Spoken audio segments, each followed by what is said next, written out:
Welcome in, guys, to another episode of 410 Sports Talk. I'm Glenn Martin. I'm here with my co-host, James Haskell. And the news is still flying in, and so we got to talk about the shocker of the day. Todd Gurley, the running back for the LA Rams, was just released after the team failed to complete a trade. So, Jimmy, I got to ask you, the Ravens led the league in rushing and had more rushing yards than any team in the history of the league. So, do they bring on a guy as accomplished and well-known as Todd Gurley? You know, I don't know if I'm equipped to answer this question. I'm just going to ask my friend real quick. What do you think, Mike? Poker face. That's his poker face. I tell you what I think. Mike isn't too confident that the Ravens are going to bring him in. But this sounds crazy. Okay. All right. And people might pin me as a crazy Ravens fan. And that's okay. I don't think that we're going to bring him in. I know the organization well enough that the chances of that happening are extremely low. But I can say that if we brought him in, the deal made sense. I would feel confident paying him the same amount of money that Mark Ingram makes in a year. Same annual salary, but for what? How long? It has to be a one-year deal. Okay. It has to be a one-year deal. With the back door that like, hey, look, prove it and we'll pay you, right? But I have no problem with it. I just have visions in my head of Greg Roman putting Todd Gurley out there with Mark Ingram and Lamar in the backfield. We don't even need wide receivers. Well, we just lost one of our tight ends, so we need somebody to block. Yeah, well, that's true. But Gurley just jump him. Yeah. But anyway, I just think that it's an interesting proposition. Is about as far as I'd go. Okay. I mean, my worry is that those knees are just too shot. I think he said he has arthritis or something like, or not him, but that's what the rumor is, that he has arthritis in his knees. So I guess the question is, what's the market going to be like for a guy like Todd Gurley? I mean, he's still going to be getting paid from the Rams, I believe, eating up some of that cap room with some dead money. So he's not going to – it's not like he's in need of a paycheck per se, at least for this year. So maybe he'll consider signing like a 1-year ring chase or a 1-year prove it deal with a team, and maybe he'd find it attractive to go. What team, causes bigger holes to be wide open to be run through other than the Ravens? I mean, with Lamar Jackson giving you that fear of running to the outside and an obvious commitment to the offensive line and a power run game. Maybe it would make some sense for Todd Gurley to say, look, I'm already getting paid from the Rams this year, so maybe I can take a 1-year prove-it deal with a team like the Ravens and maybe star and then hit free agency again next year and maybe turn that into a decent contract. It's certainly interesting. Ultimately, I don't think the Ravens will bring a guy in that has so many injury concerns for that maybe it still might be a decent price tag. Plus, if you bring him in, what's going to happen to your boy, Jimbo? You're a Gus Edwards guy. You can't have – how many running backs can you keep? Well, I think of all teams, we could have 3 and they could all eat. So that means you're done with Justice Hill? You're done with that experiment? If Gurley comes in. Oh. Yes. Okay. Don't look so offended. Yes. But look, let me ask you a question. I think the other – Mike keeps popping out. What? A question or a teammate of Todd Gurley that I think is more likely to come to the Ravens. Clay Matthews was also cut today. I don't know how much tread he has left on the tires, but he had some spots last year where he looked good before he broke his jaw. Yeah. What do you think? Do you think it makes sense? Do you think there's a case for the Ravens identifying him and going after him? I do, and I'll tell you why. I think he's a guy that you can bring him. He's clearly on the back end of his career. I think you can get him for a very good price. He's a ring chaser at this point. He wants to end his career on a high note. He wants to get a ring. So here's what I like about him. He's versatile. He's played inside. He's played outside. One thing that's big that we know the Ravens need that he provides is pass rush. He's a natural pass rusher. He can come from the inside. He can come from the outside. Now, people are going to say he's lost a step. I'm sure he has. He's getting older. But he has natural pass rush skills, something that, that not everyone has. It can't always be taught. And what the Ravens would ask him to do is not what a lot of teams are going to ask him to do. They're not going to ask him to play a ton. It's one thing that's great about Wink and this system and really this team led by John is that he makes sure guys aren't over-repped, especially on the defensive side. So I think what he would do is he'd come in and be a situational pass rusher, maybe even interior pass rusher that could really make some noise and disrupt the passer. So I don't mind bringing in a guy like Clay Matthews only because I think we can get him at a fair price. What's your thoughts? Yeah, I like it. We don't even know at this point if he's interested in still playing or like what his status is. So we're assuming that he's still interested in playing football. He's still got the fire within and stuff like that. But if so, I tend to live my life by not agreeing with Glenn Martin. But whoa. That was a little bit of an overstep. Absolutely not true. But I do agree with you. I think this is a Ravens type signing. If it is something like this, if there's mutual interest, it's a Ravens type signing. And the other thing I think would be important is that, like you said, he lost a step, but he's seen a lot of football. Yeah. And so his smarts, I think, would bring a lot to the team, especially to that defensive front. And I mean, man, they would just be scared. Just think of the names. So you got Judon, Matthew, as old as he is, Clay Matthews is an older guy, but he's still Clay Matthews. Then you got Calais Campbell, you got Michael Brockers, and you got Brandon Williams. Whoa. That's a scary front seven. Yeah. So you haven't even mentioned that secondary. Yeah, that's what I'm saying. That's only the front. So I think there's a case for it, and I'm interested by it. But the other thing I wanted to spend some time on is, and of course, speaking of that front line, Michael Pierce. As far as free agency goes, Michael Pierce signed a 3-year, $27 million deal with the Minnesota Vikings. I still haven't figured out how much of that is guaranteed. I don't know if you're able to. I'm not sure. I don't have it right in front of me, but I just wasn't able to find it. But either way, I think that's a steal for them. Like, I think it's a good value. Yeah, because I guess it depends on which Michael Pierce you get and which motivation you get from Michael Pierce. I think we've all seen him at his peak. And you're right, he's a heck of a player, one of the best run defenders in the interior line in the entire league. But we also remember when he came to camp and he had to get dismissed from practice by Coach Harbaugh because his weight was out of control. I mean, because he was a slob. I mean, his belly was flapping out of the bottom of his jersey. And what's crazy is I still have flashbacks of when I was at training camp and he ran down Trace McSorley in the backfield just a few days after failing that conditioning test. So it shows the God-given talent that he has. And if he can, I tell you, if he can figure it out off the field, at home and get his body right and get his, conditioning level where it needs to be, he could be a dominant player. And you're right, it could be a big-time steal for the Vikings. Well, I'll tell you what, I saw him at Cheesecake Factory in Towson, and he got the chicken Romano, and that's about 1,700 calories. So my suggestion to Mike, stay out of cheesecake, man. Look, he ain't 300. Even at his peak physical condition, he's still 300, 320. I thought it was like 340, right? All right, so 340. So he can eat a couple chicken Romano. Just don't eat the cheesecake afterwards. I tell you what, man, worst job in the world, his heart. Hey, that thing is strong. Woo! I tell you what.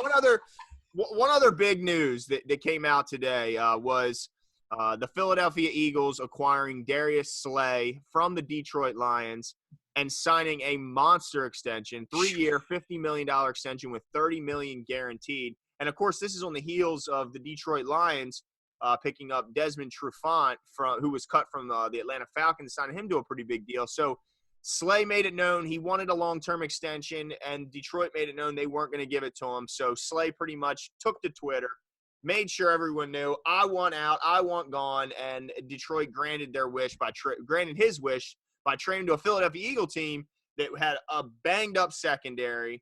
Their corners, they're pulling them off the street. So this certainly helps bolster that group. And on the heels of them losing Malcolm Jenkins as their safety, who brought a lot of leadership. So they need leadership and they need talent. They got that with Darius Slay.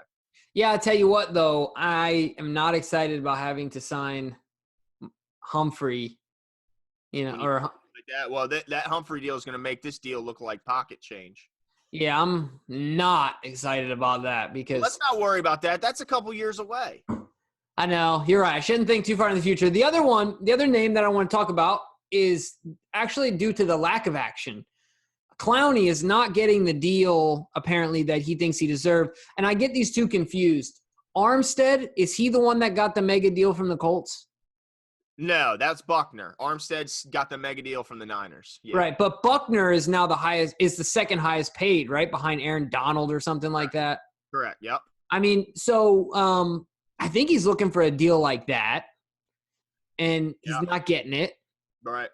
So my question to you, this is a unique scenario. So right now, as far as I can tell, and I don't know, YouTube world, don't blow me up here. I don't know if this is including or not including the calculation of our future draft picks.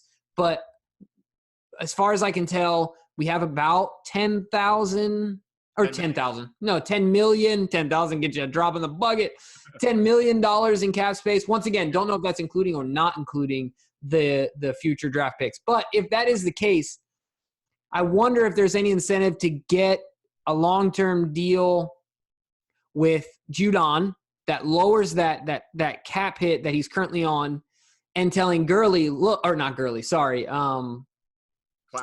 Clowney, saying, hey, look, come over, give us on a 1 year prove it deal. Maybe we could give him 14, 15, I don't know, whatever the number is. But I wonder if there's a way to do some cap gymnastics to make him fit. I don't know. Maybe it's just wishful thinking. Yeah. But the longer he sits out there, the longer it makes me think that there's a possibility. Yeah, I think the longer he stays out there, the number – I mean, you think it has to drop unless maybe there's a few teams that are in some sort of a bidding war over him, and that's what's causing the delay. Now, let me ask you this, Glenn. Do you think that it has I think that 70% of it might have to do with the fact that he's got I just thought of this. So he has, of course, a medical – a history of surgeries and injuries, and teams cannot perform physicals right now. It's a good point. So I wonder if that's the hesitation. It could be. They may wait to get him in the building where they can have their guys look over him. Because, we've said this many times on this show. He's a game wrecker. He's a game changer. He's a special talent. But the question marks are around not only his health, as you mentioned, but his intensity, his motor on the field. Because you look at we saw what he did in that Ravens game. We saw on those primetime games, against the Niners, that he can wreck a game. But when it's all said and done, he ended up with 3 tackles and 31 combined. 3 sacks and 31 combined tackles. So when you compare those numbers with a guy like Matt Judon, who we anticipate would get less money than Clowney, it's kind of – that might be why Clowney's maybe not getting the market he was assuming, and what most of us assumed he would get, that 17, 18 million that he wants. So he might have to settle for one of those shorter deals, like we were just mentioning with Gurley, as a prove it deal, to say, look, this is the kind of player I am now, and that you can maybe bank on going forward, because I think there's a good chance that he can end up not getting that long-term deal and maybe sign a very short-term, still big money annually, but short-term deal so he can hope to hit free agency a second time. Man, I tell you what, that would be interesting, and I would jump through this camera and give you a hug. Let me ask you, if this was the only way to bring him in, say you couldn't afford to extend Judon and still bring in Clowney, would you be interested in doing this? Trade Judon to Seattle to clear that off, that $16 million cap hit, and then sign Jadeveon to a long-term deal? Would you rather have Jadeveon and then trade Judon, the known commodity? Yeah. Wow. Okay. Why? Well, because I think I've made this reference before, and I hope it's not. Anyway, I think this reference is good. Like, boxers talk about walking around in their their street weight or their walk around weight, right? Or their walk around shape. Guys have certain floors, right, to their athletic ability. And ceilings, of course. Same thing with like a thoroughbred racing horse, right?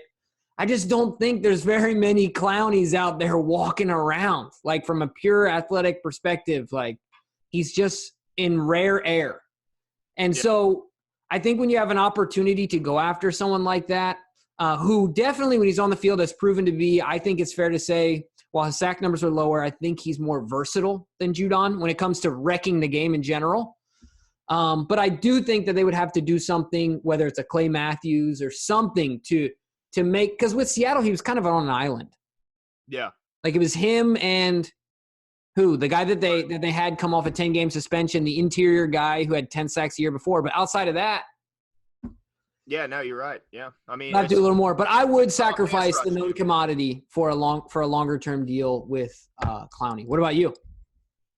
I think previous shows I've mentioned I want Clowney. But the closer we get, I'd almost rather just see us extend Judon to get a little bit more cap space and keep a guy that we know will play every game.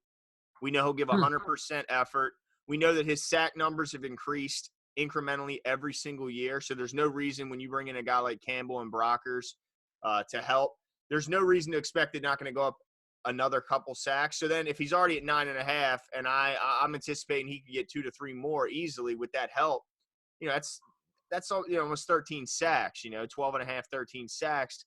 I don't think that's out of the realm of possibility. So but what about the side? What about the run defense with Judon out there? He's a good defender. I mean, everybody points to that game he had against the Niners where he had a bad game.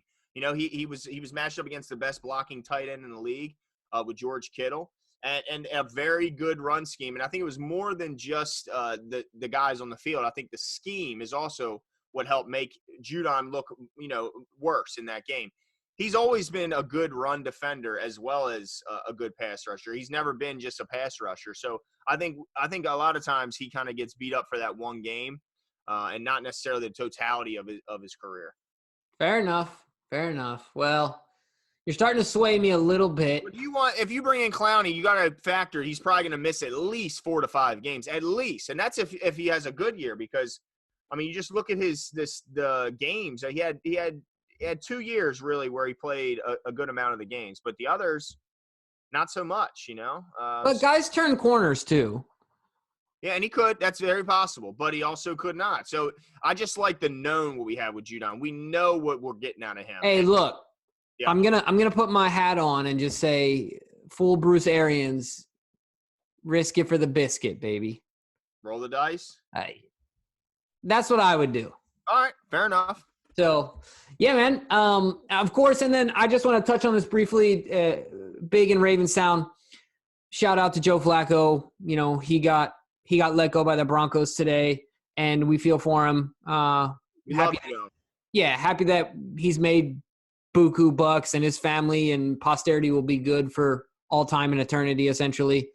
But at the same time, if he still wants to play, hopefully he gets an opportunity to compete. Hopefully it's not New England. I hope he goes to like a team like the Jets or, as you mentioned, the Vikings because of the Kubiak connection. I think that's a very good point. They could certainly put Joe in for a couple games if Kirk was to go down with like a high ankle or something like that. And I think he could do a serviceable job or go to a team like the Jets with a young guy like Sam Darnold who they think is going to be their guy. You bring Joe in and he helps groom him. Could you imagine? Just imagine this narrative, okay? Joe goes to the Vikings. Oh, geez. I know where you're going with this. No. This is just for narrative's sake. I'm not saying this. No. This would be great. Go ahead. But Kirk Cousins gets hurt. Or imagine even worse. He plays terrible. And because look, Kirk, with the pressure of having a Super Bowl MVP behind him, might get a little nervous. Yeah. And Joe trots out on the field, old number 5. Yep. And just does his thing, dude. You know how he is in practice. He's putting balls. He's looking beautiful. He's got that big cannon. He's standing tall, and that's offense he already knows. That would be hilarious. Oh, I can't wait for those headlines. I tell you what, there's one thing that Joe has done that Kirk has never done. Won in the playoffs. That's right. Now, Kirk had a good game. They won that playoff game or whatever. But Joe's been there. It's a whole nother level of winning. Right. So you never know, man. This could be Nick Foles 2.0. Oh, that would be hilarious. Hey, I'm rooting for Joe. Either way, as long as he's not playing the Ravens, I'm rooting for Joe. That's right. Well, as the free agency news continues to come out, make sure that you guys stay tuned so we can keep you up to date, give you our opinions and thoughts and foresights as I, put the crystal ball in front of me and let you know what's going to happen. And Glenn does the same. But look, guys, we really want you to subscribe We love putting the content out there for you guys and have a blast with it, and hope you guys have as much fun watching it. So if you do, please subscribe. It only takes 2 seconds, literally 2 seconds of your life, maybe less if you're really fast. Hit the notifications button and give us a like so that way more people can see these videos, as you all know how YouTube works. So have a great night, and we'll be back soon. Yeah.